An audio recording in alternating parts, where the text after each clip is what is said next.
சுய உந்துதல் எனும் தலைப்பில் தன்னுடைய கருத்துக்களை தெரிவிப்பதற்காக சஹானா ஜிப்ரில்லா அவர்களை அன்போடு அழைக்கிறோம்.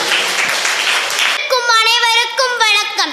சுய உந்துதல் என்ற தலைப்பில் உங்கள் முன் உரையாட வந்திருப்பவள் வளர்ந்து வரும் பேச்சாளர், incredible legacy creator Leo S Sahana Jibrilla of 6th standard. ஒளி தாங்கும் கற்கள் தானே மண் மீது சிலையாகும், வலி தாங்கும் உள்ளம் தானே நிலையான சுகம் காணும். யாருக்கில்லை போராட்டம், கண்ணில் என்ன நீரோட்டம், ஒரு கனவு கண்டால் அதை தினம் முயன்றால் ஒரு நாளில் அது நிஜம். முடியாது என்று கரிகாலன் நினைத்திருந்தால் தமிழ்நாட்டின் கல்லணை கிடையாது. பிரிட்டிஷ் ஏகாதிபதி நாசின் என்று காந்தியடிகளும் சுதந்திர போராட்ட வீரர் எதிர்க்காவிட்டால் இன்று நாம் சுதந்திர காற்றை சுவாசித்திருக்க முடியாது. முடியாது என்று கொடிய நோய் நம்மில் பலருக்கு உள்ளது. முடியும் என்று மருந்தால் தான் மனிதனால் இன்று வரலாறு படைக்கப்பட்டுள்ளது. நாளைய வரலாறு படைக்க இருக்கிறது. இதைதான் திருவள்ளுவர் அழகாக கூறுகிறார்.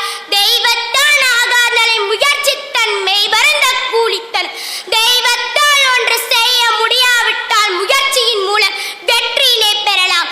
சுய உந்துதல் மனிதனின் வாழ்க்கை முறையை மாற்றும் கருவியாகும். உறங்கும் போது வருவதல்ல கனவு, உன் லட்சியத்தை அடைய உன்னை உறங்க விடாமல் செய்வதுதான் கனவு என்று கனவுக்கே புதிய இலக்கணம் வகுத்தவர் டாக்டர் திரு APJ அப்துல் கலாம் அவர்கள். இடும்பைக்கும் இடும்பை படுவர், இடும்பைக்கும் இடும்பை படாதவர்.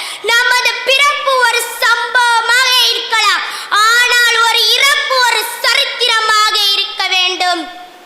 கடலில் மிதக்கும் கப்பல்கள் எல்லாம் வழி மாறி செல்லாம். கலங்கர விளக்கே எவ்வாறு கடை வந்து அடைய செய்கிறதோ அதை போன்றுதான் மனிதன் சுய உந்துதலும். ஒரு சோற்று பற்கையின் மதிப்பு அதை செதறவிட்ட நமக்கு தெரியாது, அதை எடுத்து செல்லும் எறும்புக்குத்தான் தெரியும். அது போன்றுதான் சுய உந்துதலும் எறும்பை போன்றது. தைரியம் இருந்துச்சுன்னா சமுத்திரமும் காலளவு, துணிச்சல் வளர்ந்துச்சுன்னா தூண்கள் எல்லாம் நூலளவு. சுய உந்துதல் இருந்தாதா உலகமே உன் கையளவு, சுய உந்துதல் இருந்தாதா உலகமே உன் கையளவு. வாய்ப்பளித்ததுக்கு நன்றி கூட விடைபெறுகிறேன். நன்றி, வணக்கம். பாடல் மூலம் ரொம்ப அழகா எல்லாருக்கும் பதிவு பண்ணியிருக்கீங்க. உங்களுக்கு என்னுடைய பாராட்டுக்கள். வாழ்க்கையில ஜெயிக்கணும்னா முயற்சி முக்கியம் பாஸ் அப்படின்ற ஒரு விஷயத்தை ரொம்ப அழகா சொல்லியிருக்காங்க. அது மட்டுமல்லாமல் உளி தாங்கும் கற்கள் தானே மண் மீது சிலையாகம்ன்ற ஒரு விஷயத்தை நம்ம கிட்ட பதிவு பண்ணியிருக்காங்க.